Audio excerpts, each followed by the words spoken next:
अयोध्याकांड श्री एकनाथ महाराजाकृत भावार्थ रामायण अयोध्याकांड अंतरंग. राजा दशरथ याच्या बरोबर 4 सुना व परिवार यांचे अयोध्येला आगमन झाले. आनंद उत्सव साजरा करण्यात आला. 4 मुले सुना दशरथ राजांची मनोभावे सेवा करीत होते. अयोध्या नगरीतील लोकांवर त्यांचे लक्ष होते. समाजातील सर्व लोकांबद्दल त्यांच्या मनात आदराची भूमिका होती. प्रजेच्या कल्याणाचा विचार त्यांच्या मनात होता. कोणावर काही अन्याय होत असेल तर ते दूर करत असत. न्यायव्यवस्था योग्य होती. भरताचा मामा युधाजित होता. त्याला वाटत होते की भरत आणि शत्रुघ्न यांना घेऊन आपण आपल्या गावी जावे. तसेच भरत व शत्रुघ्न यांनाही मामाच्या गावाला जाऊन राहण्याची इच्छा होती. दशरथ राजाच्या कानी ही बातमी आली. त्याने आपले सैन्यदल व काही ऐश्वर्य देऊन भरत शत्रुघ्न यांना मामाच्या युधाजित याच्या बरोबर पाठवले. दशरथाच्या विनंतीप्रमाणे वसिष्ठांनी राम लक्ष्मणांच्या धनुर्विद्या शिकवली. तसेच मल्लविद्येचे शिक्षण दिले. राम लक्ष्मण यांनी अश्वारोहण विद्या देखील शिकून घेतली. अनेक प्रकारच्या अस्त्रांचे त्यांना शिक्षण लाभले. श्रीराम लक्ष्मण यांची प्रगती पाहून कुलगुरू वसिष्ठांना अतिशय आनंद झाला. वसिष्ठांनी बुद्धीच्या विशेष प्रकारे उपयोगी पडतील असे काही बाण दिले. युद्धाच्या सर्व कला राम लक्ष्मणाच्या आत्मसात केलेल्या पाहून दशरथ राजास अतिशय आनंद झाला. कालचक्र फिरत असते त्याप्रमाणे दशरथाचे आता वय वाढले होते. त्यांनी एके दिवशी मोठी सभा भरवली. राजदरबारात ज्येष्ठ प्रजाजनांना बोलवण्यात आले. मोठ्या प्रमाणात लोक आले होते. दशरथाच्या मनात काय आहे हे ऐकण्याची सर्वांची इच्छा होती. सभेला सुरुवात झाली. दशरथ राजा प्रजेस म्हणाला, प्रजाजनांनो, माझे आता वय वाढले आहे. मी आता राज्यावर श्रीरामाला बसू इच्छितो. तो उत्तम प्रकारे राज्यकारभार चालू शकेल याची मला खात्री आहे. आज या सभेत कुलगुरू वसिष्ठ देखील आहेत. सर्व प्रमुख सेनापती आहे. कुलगुरू वसिष्ठांनी रामाला बुद्धविद्या शिकवली आहे.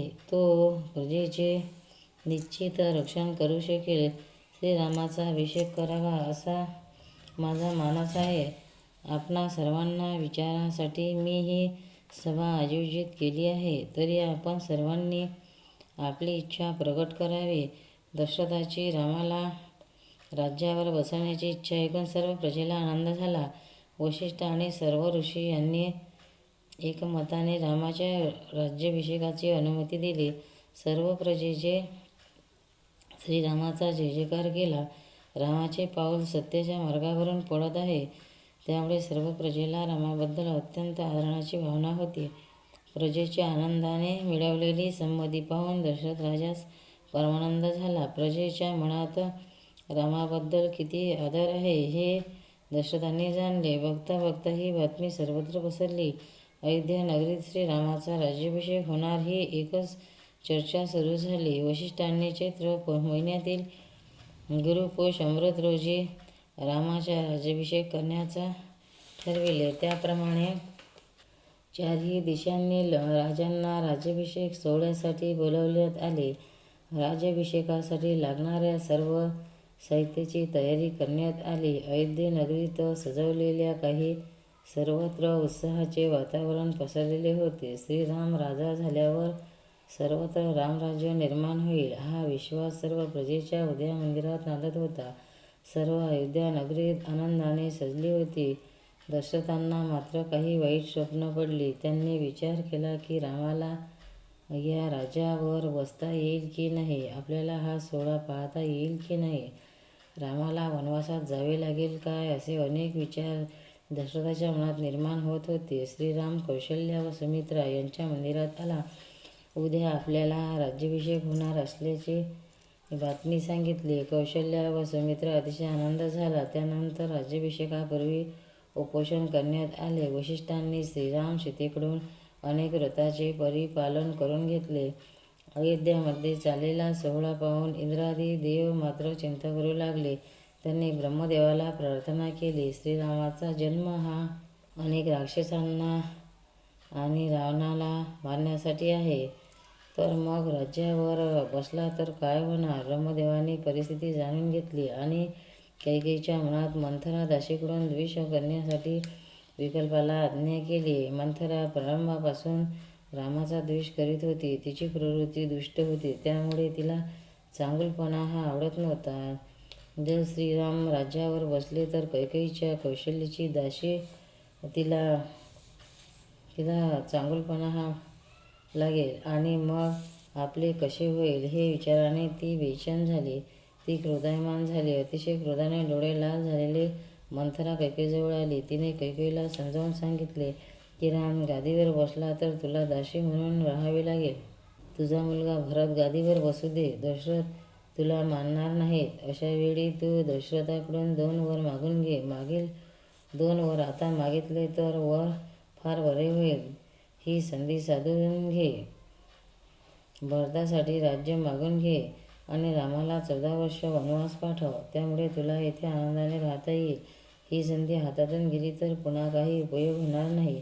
कैकेयीच्या मनात विकल्पाने प्रवेश केला आणि त्यामुळे तिने त्या संधीचा उपयोग करून घेण्याचे ठरवले. मंथरेने आपल्यास योग्य वेळी जाग्या केल्यामुळे आपल्या गळ्यातील रत्नहार तिने मंथरेला वाहन दिला. मंथरेला आनंद झाला. आपला विचार कैकेयीला पटला आणि शिवाय आपणास रत्नहार देखील मिळाला. दुसऱ्या दिवशी राज्याभिषेकाची सर्व तयारी सुरू होती. राजा कैकेयीला भेटण्यास आला. कैकेयीने जुने कपडे परिधान केलेले होते. अंगावरील सर्व दागिने तिने काढून ठेवले होते. ती अतिशय संतापलेली होती. तिला असा अवस्थेत पाहून दशरथाला आश्चर्य वाटले. कैकेयी म्हणाली, हे राजा, युद्धाच्या वेळी तुम्ही मला 2 वर देतो म्हणाले. मी ते वर आज मागणार आहे. तरी आपण पूर्ण कराल ना? दशरथाला वाटले की कैकेयी चांगली वर मागेल. दशरथ म्हणाला, कैकेयी, तुला 2 वर देण्याचे कबूल केले आहे. तू सांगशील त्याप्रमाणे मी तुला 2 वर देणार आहे. कैकेयीला हेच उत्तर अपेक्षित होते. तिला आपले कार्य साधून घेवायचे होते. कैकेयी म्हणाली, पहिला वर म्हणजे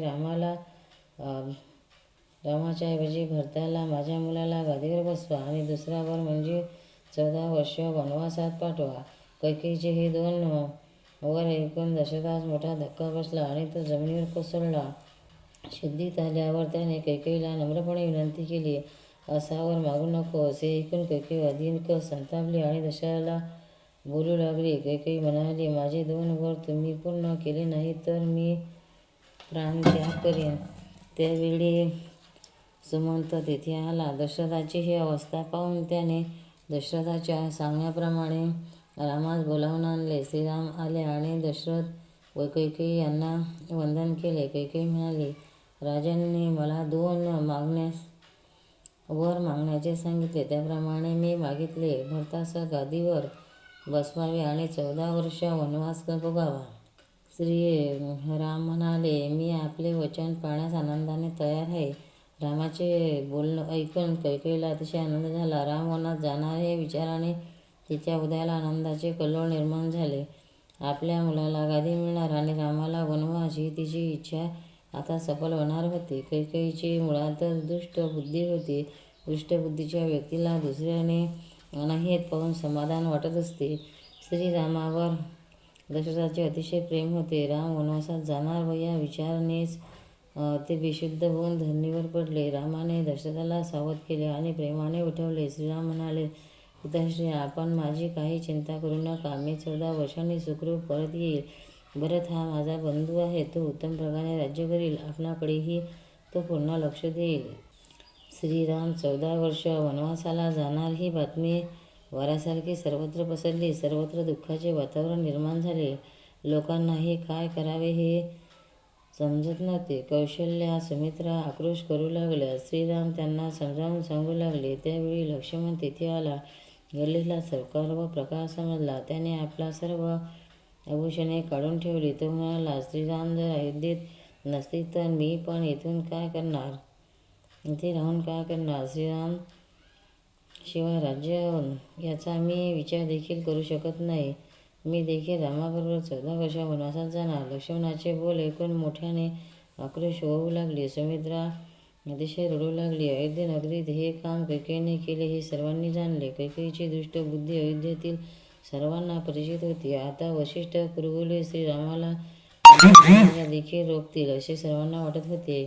श्रीराम कुलगुरू वसिष्ठांच्या चरणावर वंदन करतात. वसिष्ठाने अंतर्ज्ञानाने जाणले होते की श्रीराम वनात गेल्याशिवाय बलाढ्य राक्षसांचा वध होणार नाही.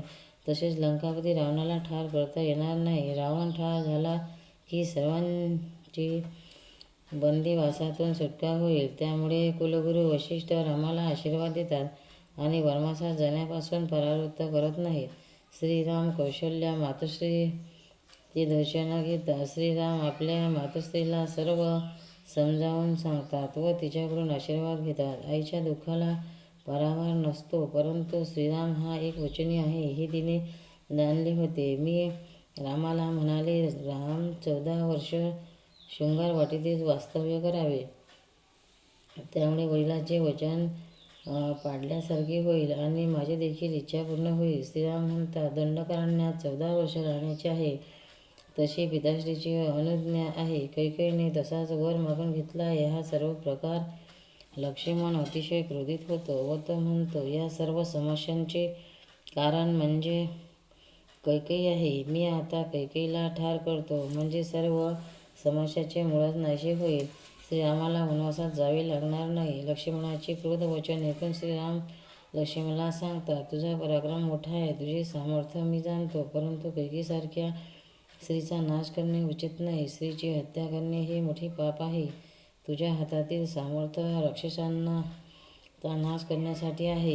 पित्याची दुसरी पत्नी ही मातेसमान असते, तिला मारणे योग्य नाही. श्रीरामाचा हा उपदेश ऐकून लक्ष्मण जरा शांत होतो. कौशल्याने जाणले की श्रीराम वनवासात जाणार. त्या वनवासात कोणत्याही प्रकारचा त्रास होऊ नये म्हणून तो ब्रह्मा, विष्णू, महेश, श्रेष्ठ ऋषी, सिद्ध, 11 रुद्र, सप्तसागर, सप्तऋषी, नवग्रह, हिंसू, पशु इत्यादी सर्व शक्तींना वंदन करून रामाचे रक्षण करण्याची विनंती करते.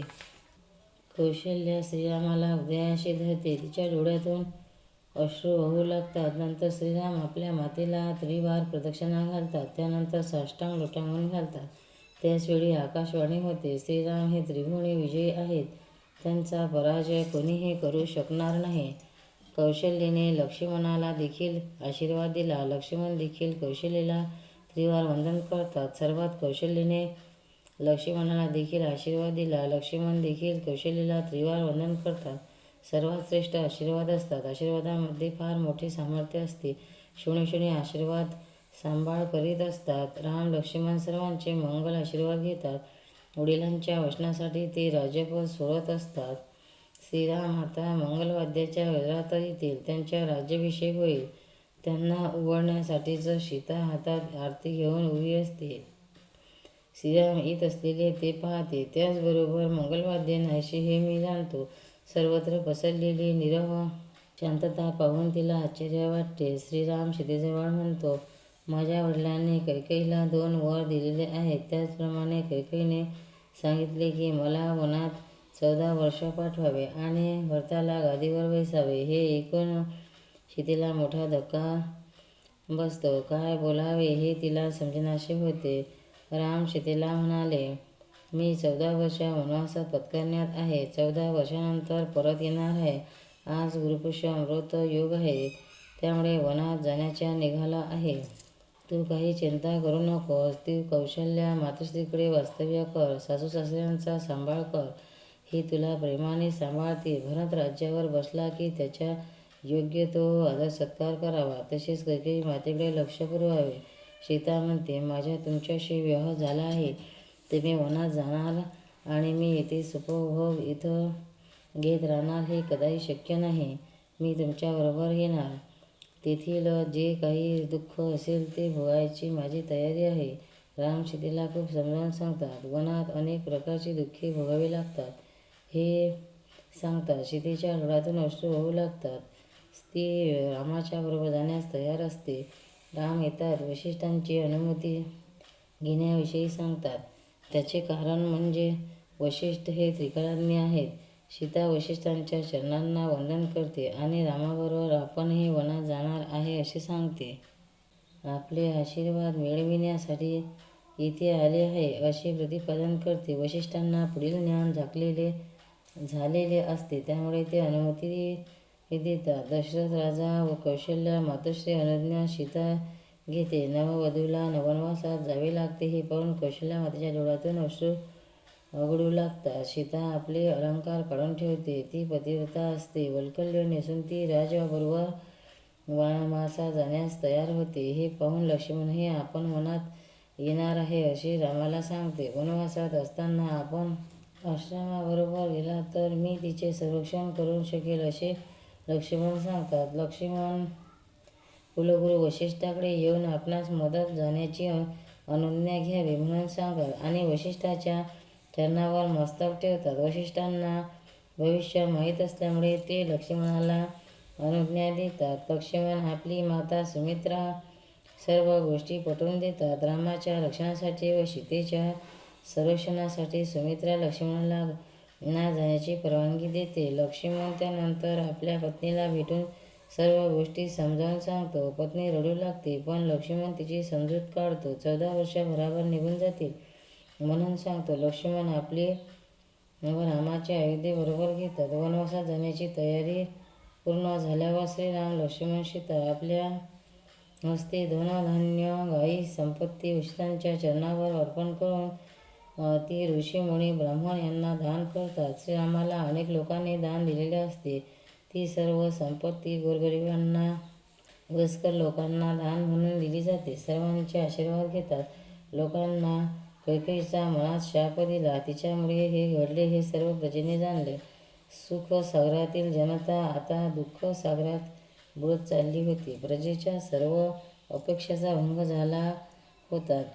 राम लक्ष्मण सीता वनवासाला जाणार हे प्रजेला पटतच नव्हते. सर्व लोक कैकेयीची निंदा करत होते. कैकेयीला मात्र आतून आनंद होत होता, कारण मुळातच तिची दुष्ट बुद्धी होती.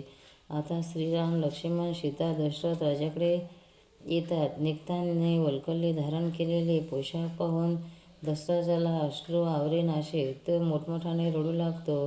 कैकेयीला दोष देऊ लागतो. तिघांना त्या वनात जाऊ नका असे पुन्हा पुन्हा सांगतो. राम म्हणाले, पिताश्री, आपण वचनभंग केला असे होईल. आपली अपकीर्ती सर्वत्र पसरेल. आपल्या कीर्तीला थोडा देखील बाधा येऊ नये म्हणून आम्ही तिघेही वनात जाण्याचे ठरविले आहे. तो आमचा दृढ निश्चय आहे. आता आम्ही बदलणार नाही हे तुम्हाला आम्ही अत्यंत नम्रतापूर्वक सांगतो. कैकेयीच्या दुष्टपणा तर काही जात नव्हता. उपयोगी घडावे म्हणून चतुरंग सैन्य छत्र चामले श्रीरामावर देण्याची दशरथाने आज्ञा केली, पण तसे करू नये असे कैकेयीने सांगितले. श्रीराम म्हणाले, आता हे राज्य भरताचे झाले आहे, त्यामुळे त्याच्या राज्यातील सैन्य संपत्ती बरोबर घेतली तर आपण व्रताचा भंग केला असे होईल. तेवढ्यात कैकेयी तिथे आली आणि तिने राम लक्ष्मण सीता यांना वल्कली दिली. पुन्हा एकदा वशिष्ठ कुलगुरूचा आशीर्वाद राम लक्ष्मण सीता यांनी घेतला. सर्व मंडळींनी प्रजेला विनम्र भावनेने आशीर्वचन केले आणि ते वनात निघाले. रामाबरोबर प्रजेतील काही लोक जाऊ लागले, परंतु रामाने सर्वांना विनंती करून परत पाठवले. तमसेच्या तीरावर रात्रभर विश्रांती घेतली व त्यावेळी काही विद्वान मंडळी श्रीरामाच्या बरोबर होती. पहाट झाल्यानंतर त्यांनी पाहिले तर राम लक्ष्मण सीता निघून गेले होते. त्यांना वाटले की राम परत अयोध्येत गेला असेल. मोठ्या आशेने ते अयोध्येत परत आले, पण फक्त रथ परत आला होता. राम सीता लक्ष्मण या रथात नव्हते. दुसऱ्या दिवशी संध्याकाळी भगीरथीच्या तीरावर इंगुंदी वृक्षाखाली राम सीता लक्ष्मण यांनी वस्ती केली. त्या ठिकाणी कोळ्यांचा राजा गुह श्रीराम आपल्या प्रांतात आलेल्या जाणून त्याच्या दर्शनासाठी त्याच्या भेटीसाठी आला. त्यांनी आणलेले फळे राजा रामासमोर ठेवली. रामाच्या दर्शनाने गुहकास अतिशय आनंद झाला. रात्र झाली की लक्ष्मण जागृत राहून राम सीता यांचे संरक्षण करीत असे. यदा कदाचित जंगलात हिंस्र पशु आले तर संरक्षण आवश्यक होते. सुमंत अजूनही श्रीराम सीतेच्या बरोबर होता. सुमंताला तमसेच्या तीरावरून अयोध्येला परत पाठवण्याचे ठरवले. सुमंताच्या डोळ्यात अश्रू जमा होतात. राज्यावर बसणारा राम आता 14 वर्ष वनवासात राहणार या विचाराने सुमंत बैचेन होतो. तो श्रीरामाच्या चरणावर मस्तक ठेवतो. राम त्याच्या पाठीवरून हात फिरवतात आणि पुन्हा अयोध्या नगरीत जाण्यास सांगतात. त्याप्रमाणे सुमंत अयोध्येला निघून जातो. नंतर गुहक राम, लक्ष्मण, सीता यांना नावेत बसवून पलीकडच्या किनाऱ्यावर सोडतो. तेथे त्रिवेणी संगमावर स्नान करून संध्या केली जाते. जप करतात. त्यानंतर श्रीराम भरद्वाज मुनीच्या आश्रमाकडे निघतात. श्रीराम स्वतः येत आहेत हे पाहता भरद्वाज स्वतः श्रीरामांच्या समोर येतात. राम, लक्ष्मण, सीता भरद्वाजांना नमस्कार करतात. श्रीराम आपल्या आश्रमी आल्यामुळे भरद्वाज अतिशय आनंद होतो. भरद्वाज रामाला आपल्या आश्रमात 14 वर्षे राहण्याची विनंती करतात. असे केले तर व्रताचा भंग होईल असे श्रीराम सांगतात. भरद्वाजांना रामाचा विचार पटतात आणि ते तिघांना त्रिकुट पर्वतावर जाण्यास मार्गदर्शन करतात. पुन्हा तेथे जण भरद्वाजांना वंदन करून निघतात. वाटेमध्ये सिद्धपीठ लागतो. त्या सिद्धपीठाचे दर्शन घेतले जाते. तिघे जण चित्रकूट पर्वतावर येऊन पोचतात. श्रीराम लक्ष्मणाला आश्रम बांधावयास सांगतात. त्याप्रमाणे लक्ष्मण तेथे आश्रम उभारतो. आता तेथेच वास्तव्य असते. इकडे सुमंत रिकामा रथ घेऊन अयोध्येकडे येतात. तो रिकामा रथ पाहून अयोध्येतील प्रजेला अतिशय दुःख होते. राजा दशरथ आणि प्रजा सुमंतीला दोष देतात. रामाला सोडून कसा आलास असे विचारतात. रामाच्या आज्ञेने आलो असे सुमंत समजावून सांगतात. सर्वजण झाडाच्या पानावरती झोपतात. झाडाच्या सालीची वस्त्रे परिधान करतात. फळाचे सेवन करतात आणि जलपान करतात असे सुमंत सांगतात. श्रीरामाची ही अवस्था ऐकून दशरथ अतिशय दुःखी होतो. श्रीरामाला परत आणण्यासाठी सांगतात. पण राम 14 वर्षानंतर येणार असे सुमंत सांगतात. दशरथ राजास अतिशय दुःख झालेले असते. श्रीराम, लक्ष्मण व सीतेला अवस्था पाहून दशरथ राजा दुःख सहन होत नाही. ते मूर्छेत येऊन जमिनीवर पडतात. मुखात श्रीराम श्रीराम हे शब्द असतात आणि असे म्हणताच त्याची प्राणज्योती मालवते. शेवटी राम नाम घेत प्राण सोडल्यामुळे ते रामरूप होतात. रामाशी ऐक्य पावतात. दशरथ राजा जमिनीवर पडले ही बातमी कळताच कौशल्या व सुमित्रा तेथे धावत येतात. दशरथाचे निधन झालेले पाहून ते आक्रोशन करू लागतात. सर्व दुःखांचे मूळ कारण कैकेयी हे सर्वांना माहीत असते. त्यामुळे सर्वजण कैकेयीला धिक्कार करतात. पतीबरोबर कौशल्या निश्चित सर्वांना सांगते.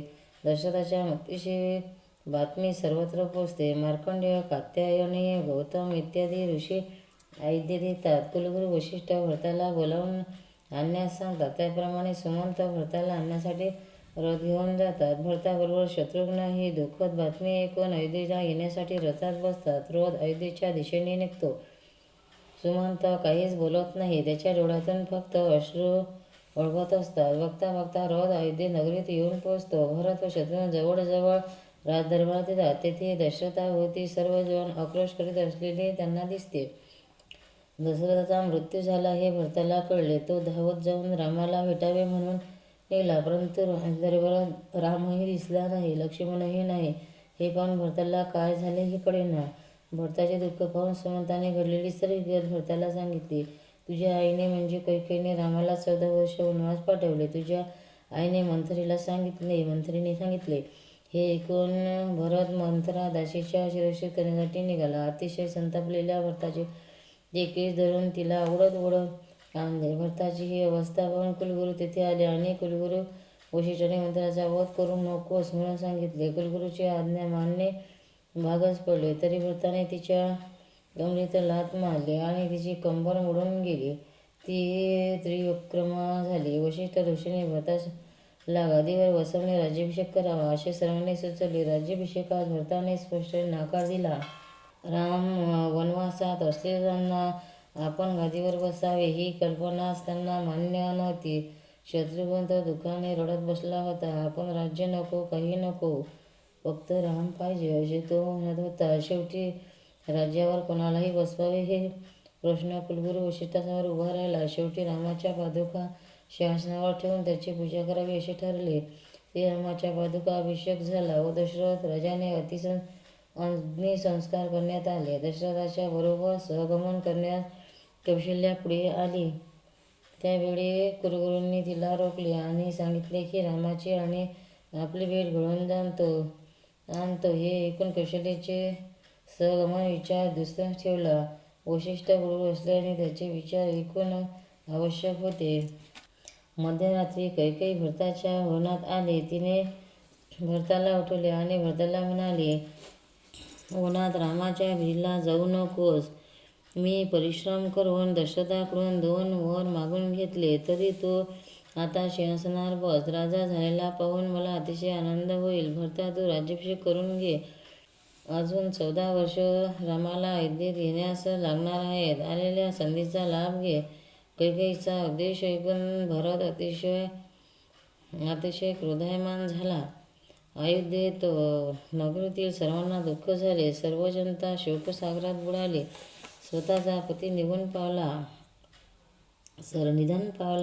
सर्व लोक हिची निंदा करू लागले. तरी देखील आपल्या आईच्या राजबद्दलात लोक कमी होत नाही हे भरताने जाणले. भरत अतिशय संतापला आणि त्याने कैकेयीला राजवैभवाच्या बाहेर काढले. स्वार्थी आई आपल्या डोळ्यासमोर देखील नको असे त्यास वाटत होते. दुसऱ्या दिवशी भरत कुरुगुरू वसिष्ठांबरोबर रामाला भेटण्यासाठी निघाले. भरताला राज्य नको होते, तर त्याच्या रामाचे प्रेम हवे होते. निस्वार्थ प्रेम ही मानवी जीवनातील सर्वात मोठी देणगी आहे. राज्यपदाचा त्याग करून भरत हा रामाला भेटण्यास अरण्यात आला. भरताचे रामावरील प्रेम पाहून वसिष्ठांना अतिशय आनंद झाला. वसिष्ठाने भरताला प्रेमाने आलिंगन दिले. कुरुकुल, वसिष्ठ, भरत, शत्रुघ्न, कौशल्या आणि इतर प्रमुख मंडळी अयोध्येतील थोर श्रीरामाच्या भेटीसाठी वनात निघाले होते. आपल्यासोबत प्रचंड सेना घेतली होती. कैकेयी शरमेने मान खाली घालून अयोध्येत उभी होती. तिचा स्वभाव दुष्ट असल्यामुळे श्रीराम भेटण्याची तिच्या मनात इच्छा नव्हती. वसिष्ठ, भरत आणि वगैरे सर्व सैन्य हे गंगा किनारी येऊन पोचले. त्याचे स्वागत करण्यासाठी गुह वेळी तिथे होता. भरत सैन्य घेऊन रामास आणण्यासाठी आला आहे असे त्याला वाटले. त्याचे गैरसमज झाला, त्यामुळे तो भरताबरोबर युद्ध करू लागला. भरताची प्रत्यक्ष भेट झाल्यावर गुहकाला कळले की राज्याचा त्याग करून भरत रामाला भेटण्यासाठी निघाला आहे. त्यामुळे तो भरताला प्रेमाने भेटला. भरताचे बंधू प्रेम पाहून त्याच्या डोळ्यातून अश्रू वाहू लागले. गुहकाने भरत वगैरे सर्वांना घेऊन नदी पार नेले. तेथे गंगेच्या पलीकडे त्रिवेणी संगम होता. त्रिवेणीला भरत, शत्रुघ्न साष्टांग नमस्कार करतात. त्रिवेणी वस्तू, तीर्थ, श्राद्ध, पिंडदान व पितृत्व अर्पण केले जाते. भरत तेथील ब्राह्मणांना अपार दान अर्पण करतात. त्रिवेणी संगमावर भरत आपले सैन्य ठेवतो. त्या वसिष्ठ आणि ऋषींना घेऊन भरद्वाजाच्या आश्रमात येतात. वसिष्ठ येत असलेले पाहून भरद्वाज त्यांना साष्टांग नमस्कार घालतात. भरताला पाहताच ते लोभाने रामास भेटावयास आला आहे असे त्याला वाटते. ते भरतावर स्वार्थीपणाचा आरोप करतात. परंतु वसिष्ठ ज्या वेळी खरी परिस्थिती सांगतात त्यावेळी भरद्वाजांना अतिशय आनंद प्राप्त होतो. अत्यंत आनंदाने सर्वांचे स्वागत करून सर्वांना प्रसाद भोजन देतात. भरद्वाजांची अतिशय कठोर योगसाधना केलेली असते, त्यामुळे त्यांना अनेक सिद्धी प्राप्त झाल्या असतात. सर्वजण भरताच्या प्रेमळ निरोप घेतात आणि त्रिकुट पर्वताच्या दिशेत वाटचाल करू लागतात. चित्रकूट पर्वतावर श्रीराम अग्निहोत्राचे व्रत पालन करत असतात. चित्रकूट पर्वताचे दर्शन होताच भरताच्या डोळ्यातून प्रेमाश्रू वाहू लागले. श्रीरामाची भेट केव्हा होईल अशी त्याला आतुरता लागली असते. भरताच्या हृदयात रामाबद्दल अपार प्रेम होते. प्रेम हे कधी संपत नसते. जेवढे आपण प्रेम करू त्याच्या हजारो पटीने प्रेम वाढत असते. चित्रकूट पर्वताचे दर्शन होताच भरताला अतिशय आनंद होतो. आता रामाचे दर्शन होणार याची भरताला जाणीव होते. श्रीरामाचा जय जयकार करीत सर्व सेना चित्रकूट जवळ येते. चित्रकूटाजवळ प्रचंड आवाज ऐकू येतो. पशुपक्षी सैरावैरा धावू लागतात. श्रीराम लक्ष्मणाला म्हणतात, कुणाचे सैन्य आहे हे पाहून मला सांगा. रामाच्या आदेशाप्रमाणे लक्ष्मण पुढे येतो तर त्याला रथावर अयोध्येचे ध्वज दिसतात. लक्ष्मणाला वाटते श्रीरामाचा वध करण्यासाठी भरत सैन्य घेऊन आला असेल. लक्ष्मणाचा तसा गैरसमज होतो. भरत युद्ध करण्यास आला आहे असे समजून तो भरतावर अतिशय क्रोधायमान होतो आणि त्याचबरोबर युद्ध तयार होतो. श्रीरामही काय प्रकार आहे हे पाहण्यास येतात. भरत आणि शत्रुघ्न आपल्या मारण्यास का बरे आले आहेत असे रामाला वाटते. लक्ष्मण युद्धास तयार होतो. धनुष्याचा बाण लावतो. त्यावेळी राम सांगतो, भरत हा तर आपल्यावर जीवापेक्षा जास्त प्रेम करतो, तर मग आपल्यावर चाल करून का बरे येत असेल. लक्ष्मणही विचार करतो, एकाच प्रसादाचे विभागाने आपण चारी भावंडे जन्मलो आहोत. युद्धासाठी तयार झालेला लक्ष्मण आता भरताला भेटण्यास उत्सुक होता. सीतालाही वाटते की भरत आता रामाला संपून परत अयोध्येत घेऊन जाईल आणि रामाला राज्याभिषेक होईल. प्रत्यक्ष राम समोर दिसल्यावर भरताने रथातून उडी मारली आणि तो धावत धावत रामाकडे गेला. शत्रुघ्नही त्याच्याबरोबर गेला. भरताने श्रीरामाचे चरण दृढतेने धरले. ते पाहून रामाच्या नयनातून अश्रुधारा वाहू लागल्या. भरत शत्रुघ्नांनी लक्ष्मणाच्या चरणावर मस्तक ठेवले. लक्ष्मण श्रीराम यांच्या प्रत्यक्ष भेट झाल्यावर सर्वांना आनंद झाला. श्रीरामांनी भरताला अयोध्येचे क्षेमकुशल विचारले. मातोश्री पिताश्री तब्येत कशी आहे हे विचारले. तसे तुझा राज्याभिषेक झाला का विचारले. दशरथाची खुशाली विचारताच भरताच्या दुःखाला आवर वाढला आणि भरत मूर्छित येऊन पडला. त्याला सावकाश उठवले. त्याच्या डोळ्यातून अश्रू वाहत होते. शत्रुघ्नांनी दशरथ यास सांगितले हे ऐकून श्रीराम लक्ष्मण सुद्धा अतिशय दुःखी झाले. कौशल्या आणि सुमित्रा माता देखील रामाला भेटण्यासाठी आल्या होत्या. त्यांनी श्रीरामाला साष्टांग नमस्कार घातला. कुलगुरू वशिष्ठ यांच्या पायावर मस्तक ठेवले. श्रीरामांनी दशरथाचे पिंडदान केले. त्यानंतर भरत, शत्रुघ्न, कौशल्या, सुमित्रा, वशिष्ठ, लक्ष्मण आणि वाढलेल्या आश्रमात येतात. अत्यंत सुंदर असा आश्रम पाहून सर्वांना आश्चर्य वाटते. सर्व सैन्य रामाचे दर्शन घेतात. सर्वांनाच आनंद होतो. परत हात जोडून रामाला विनंती करतो की आपण अयोध्येला परत येऊन राज्यावर बसावे. आपण मोठ्या प्रमाणात राज्याभिषेक करूया. श्रीराम म्हणतात, पिताश्री असताना त्यांच्या वचनाचे मी पालन केले, परंतु आता ते नसताना वचन कसे मोडू. भरत, तुझीच राज्याभिषेक होणे आवश्यक आहे आणि उचितही आहे. हे ऐकून भरत अन्न त्याग करतो, उपोषणाला बसतो. तसेच देखील राम लक्ष्मण काही मानावयास तयार होत नाही. त्यावेळी तेथे महर्षी वाल्मिकी मुनींना घेऊन येतात. भरताला समजावून सांगतात, रामाकडून मोठमोठ्या राक्षसांचा व रावणाचा वध होणार आहे. त्यासाठी रामाने वनात जाणे आवश्यक आहे. रामाच्या अवतार कार्याची माहिती भरताला सांगितली जाते आणि भरत आता अयोध्येत जाण्यास निघतो. श्रीराम भरताला शांत करतात. वशिष्ठ रामाला सांगतात, आपण आपल्या पादुका भरताच्या डोक्यावर ठेवाव्या, म्हणजे भरत अयोध्येत जाण्यास तयार होईल. त्यामुळे श्रीराम आपल्या पादुका भरतात देतात. भरताला परमानंद होतो. भरत म्हणतो, मी अयोध्येला न राहता नंदीग्रामात राहीन आणि रामाच्या पादुकांचा अखंड सेवा करीन. शत्रुघ्न तर्फ राज्य चालवले जाईल. भरत शत्रुघ्नांच्या श्रीरामाच्या पादुका घेऊन अयोध्येकडे निघतात. पुन्हा पुन्हा श्रीरामाला वंदन करतात. सर्वजण मिळून अयोध्येला परत येतात. भरत श्रीरामाच्या पादुका मस्तकावरती धारण करतात. नंदीग्रामी येतात. भरत तपास वेश धारण करतात आणि श्रीरामाच्या पादुकांचे सेवन करत व्रतस्थ अवस्थेत राहतात. वनवासामध्ये उचित श्रीराम जे जे नियम पाळतात ते ते सर्व नियम भरत पाळतो. भरताच्या मनामध्ये ऐश्वर्याचा, विलासाचा कोणताही नसतो. कोणत्याही तऱ्हेचे संपत्तीला हात सुद्धा न लावता भरत श्रीरामाच्या पादुकांची सेवा करीत नंदीग्रामामध्ये वास्तव्य करतात. जय श्रीराम. भक्तांनो, व्हिडिओ आवडल्यास व्हिडिओला लाईक करा, शेअर करा, सबस्क्राईब करा. तसेच बाजूला असलेल्या बेलवर क्लिक करा, म्हणजे याच्या पुढील सर्व व्हिडिओ तुम्हाला सर्वात आधी मिळत जातील. जय श्री कृष्ण.